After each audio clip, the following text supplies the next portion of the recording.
Let's go to Parliament, where there was the resumption of the vetting of principal secretaries, and the principal secretary nominee for energy, there's Alex Wachira, has committed to accelerate installation of power substations and connection to the national grid if approved by Parliament. Speaking during his vetting by the National Assembly Committee, Wachira said he intends to lower the cost of energy through retiring thermal plants and dealing with cartels. Also, Broadcasting PS nominee Professor Kisiangani has promised to enhance the budgetary allocation for the state broadcaster KBC if approved by Parliament. Following the court ruling on Tuesday, National Assembly departmental committees resumed vetting of principal secretary nominees amid a tight deadline.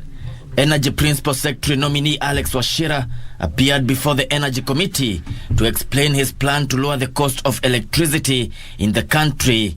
KTRACO has already done a line from Isinya, Athi River to Embakasi. But the substations have not been commissioned. But we should be able to commission those substations within the next probably 1 month or two, and so therefore ensure that we have evacuated more power from Suswa through Isinya, Athi River, terminating in Embakasi.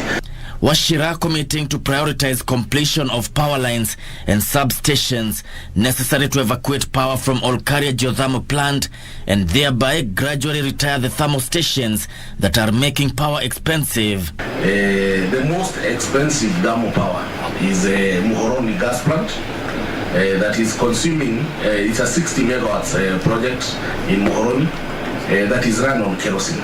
Honorable members, with the rising prices of kerosene, you can imagine the amount of money that we're using, and realizing that that plant alone is using about 300 liters per day, 300,000 liters per day of kerosene. How do we retire, for example, that plant? Honorable members, we have to evacuate as much power from Olkaria to western part of Kenya for us now to retire the Muhoroni gas plant.